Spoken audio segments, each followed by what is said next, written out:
Fils Jésus, ce rassemblement ne serait pas possible. Père, tu as prédestiné ce jour. Père, tu as préordonné ce jour. Parce que tu savais que ce serait le jour où nous serions élevés. Père, nous ouvrons nos cœurs à toi. Nous prions que tu nous purifies. Nous prions que tu nous sanctifies. Remplis-nous de ta grâce et de tes vertus ce soir. Mets-nous à part pour ta gloire, afin que nous puissions conquérir le monde pour toi, Jésus. Élève la voix encore pendant 30 secondes et prie pour toi-même.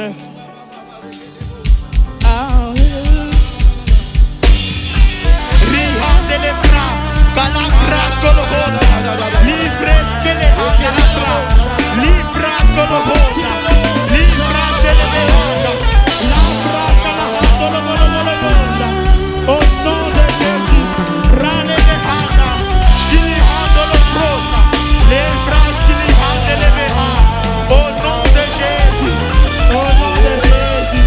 au nom de Jésus,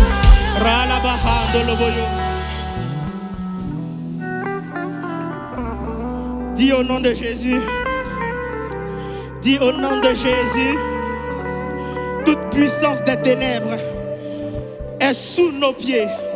J'entends pas quelqu'un le dire.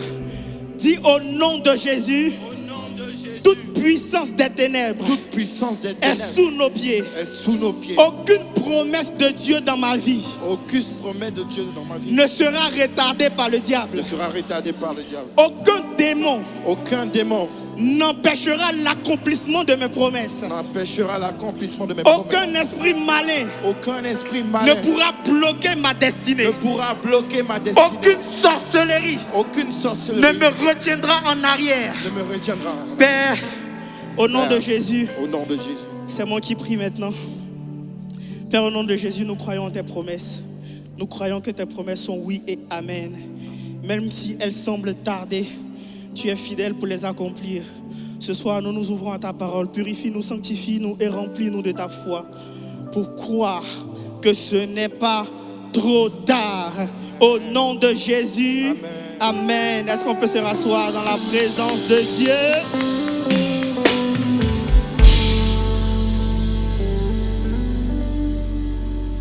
Amen. Regarde ton voisin, s'il te plaît, et dis-lui, il n'a pas encore dit son dernier mot. Non, ce voisin-là me dérange, il n'a pas compris.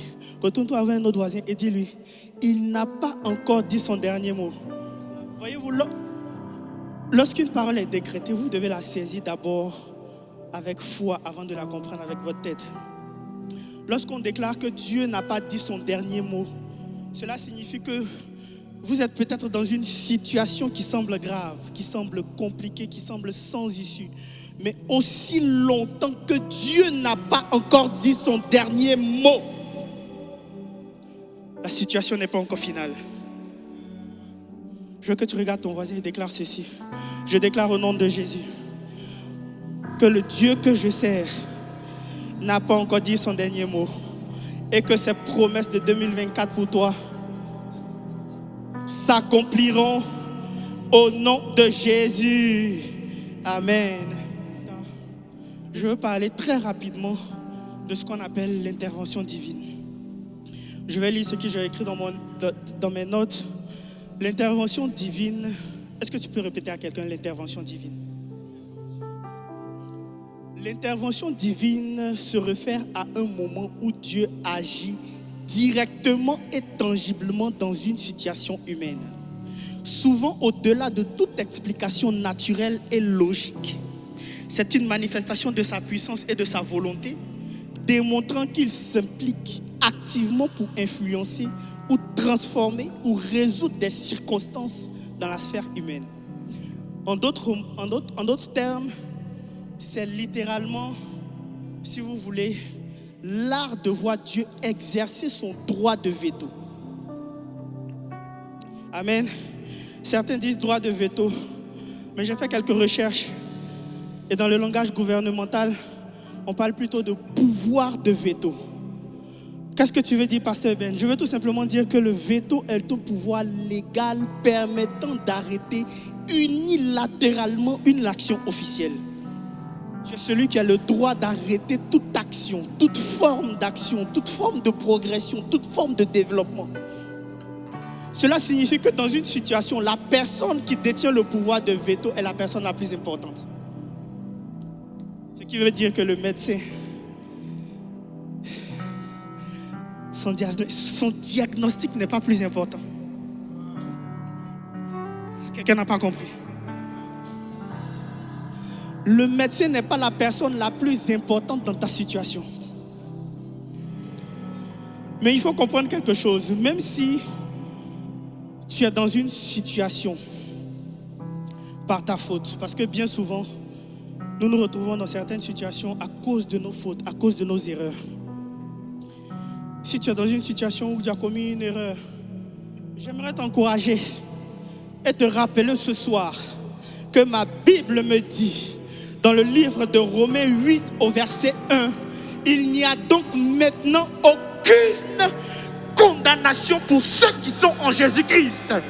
Qu'est-ce que tu veux dire, pasteur Eben? Je veux dire que même si tu as chuté, même si tu as fait des erreurs, la grâce de Dieu est toujours disponible pour toi. Mais les religieux n'aiment pas trop ce verset parce qu'ils l'utilisent. Parce qu'ils l'ignorent même. Souvent pour mettre la pression sur les gens et les pousser à marcher dans une perfection impossible. La perfection humaine n'est pas une condition pour recevoir le pardon de Dieu. Maintenant, tu ne réagis pas parce que tu ne comprends pas. Tu ne comprends pas la différence. Tu ne comprends pas qu'il y a une différence entre conséquence et condamnation. Dis à quelqu'un, il y a une différence. La conséquence parle de quelque chose qui survient après une action. Par exemple, tu conduis trop vite sur la route. Par conséquent, tu te fais arrêter. C'est déjà arrivé à quelqu'un? Oui, tout le monde est piéton. Papa des luthiers, on sait des choses. Amen. Par conséquent, tu te fais arrêter. La condamnation, quant à elle, fait référence à un jugement donné par un juge. Et ce jugement vient avec une étiquette de coupable. Et même après avoir purgé ta peine, lorsqu'on regarde dans ton dossier ou dans ton casier judiciaire, tu es encore considéré comme coupable. Mais la beauté de ceux qui sont en Jésus-Christ, c'est que bien que Jésus n'ait peut-être pas pris les conséquences terrestres de nos péchés, il a pris sur lui notre condamnation. Il a été jugé et condamné à notre place afin que nous n'ayons pas à être condamnés éternellement. N'y a-t-il pas quelqu'un qui est béni avec ça? Et c'est là, amen, et c'est là que tu comprends que si on devait te juger par tes fautes, si on mettait la grâce de Dieu de côté et qu'on devait te juger à cause de tes fautes, tu ne serais pas là aujourd'hui. Maintenant, laisse-moi vous dire quelque chose qui a du sens dans la parole de Dieu. C'est comme Jonas, il s'est rebellé. Il a péché contre Dieu. Et qu'est-ce qui s'est passé? Sa conséquence était qu'il se retrouve dans le ventre du poisson. Tout le monde connaît l'histoire. Dieu avait demandé à Jonas d'aller à Ninive. Mais il est allé à l'encontre du plan de Dieu et s'est retrouvé dans le ventre du poisson. Mais par la grâce de Dieu, là où il était censé mourir, là où il était censé finir sa vie, Dieu n'avait pas encore dit son dernier mot. Et la parole de Dieu déclare dans le livre de Jonas 2 au verset 11, ma Bible me dit, l'Éternel Dieu parla au poisson. L'Éternel Dieu va parler au poisson et le poisson va vomir Jonas. Je déclare aujourd'hui que Dieu parle à ton poisson. Je ne sais pas dans quelle situation tu te trouves, mais j'aimerais te dire que le Dieu que je sers, juste au son de sa voix, ces choses qui te retenaient liées n'auront d'autre choix que de te libérer. Toute limitation financière, professionnelle, matrimoniale n'aura d'autre choix que de te libérer. Car là où Dieu parle, les chaînes sont brisées.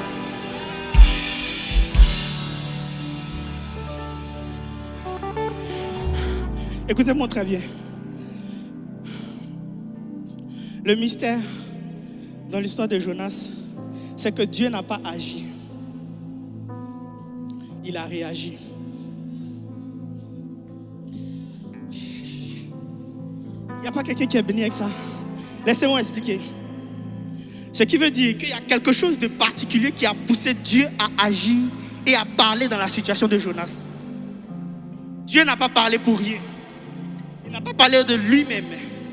Mais il y a quelque chose qui a provoqué Dieu. Et Dieu réagit toujours à une situation dans laquelle sa volonté doit s'accomplir. Parfois, c'est notre repentance, notre sincérité, ou même la profondeur de notre détresse qui pousse Dieu à intervenir en notre faveur. Il attend que nous soyons prêts à reconnaître notre besoin de lui pour qu'il puisse libérer sa puissance. Et quand on lit Jonas 2 au verset 1, la Bible nous dit: Jonas dans le ventre du poisson pria l'Éternel son Dieu. Jonas va prier. En plus, la Bible nous dit qu'il va le faire dans le ventre du poisson. Cela me prouve que lorsqu'on est dans un problème, lorsqu'on est dans une crise, lorsqu'on est dans une situation qui semble sans issue, c'est à ce moment-là qu'on doit élever la voix et commencer à prier. Voilà pourquoi, quand on a commencé ce moment, nous avons commencé avec les Reva la Kadaha, Libras que les handle brosa, les vraches qui li handle bere, la brasco le handle behana. Au nom de Jésus. Pourquoi? Parce que quand tu es dans une crise, il n'y a rien dans ta tête ou dans ta vie qui fonctionne. C'est-à-dire, c'est à ce moment-là qu'il faut avoir un contact direct avec Dieu par des prières en langue. L'histoire de Jonas nous rappelle que l'intervention divine commence toujours par nos prières. Prier, ce n'est pas informer Dieu de ce qu'il sait déjà.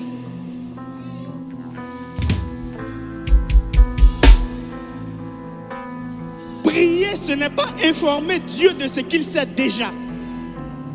Mais c'est aligner notre cœur avec sa volonté et inviter sa puissance dans notre situation.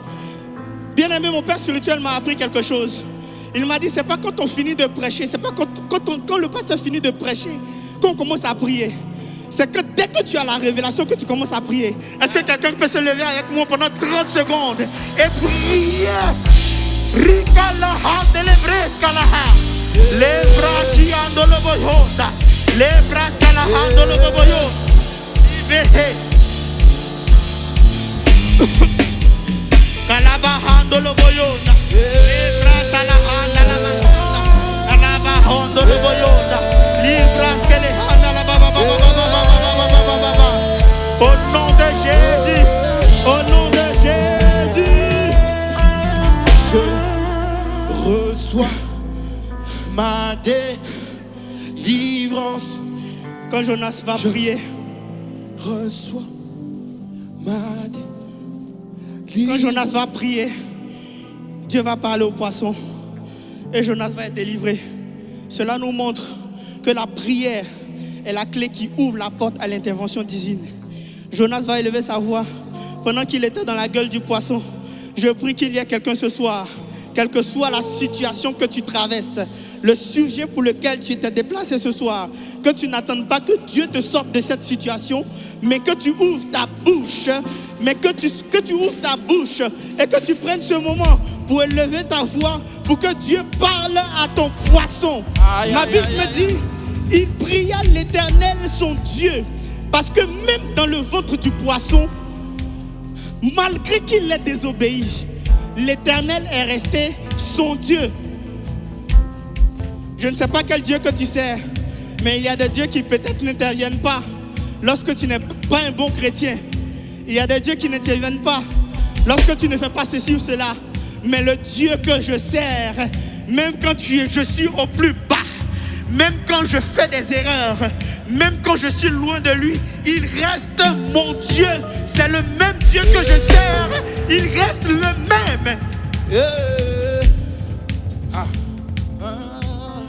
Bien-aimé, Dieu intervient ou il réagit, si vous voulez, quand quelqu'un élève sa voix. C'est pour cela que le diable a voulu te faire taire ces 6 derniers mois. C'est pour cela qu'il était difficile de prier pendant ces 6 derniers mois. L'esprit Python est un esprit cherchant à étouffer ta vie spirituelle. C'est un esprit qui cherche à étouffer ta vie spirituelle, qui entraîne ton esprit de telle sorte que lorsque tu ouvres ta bouche, tu commences à dormir.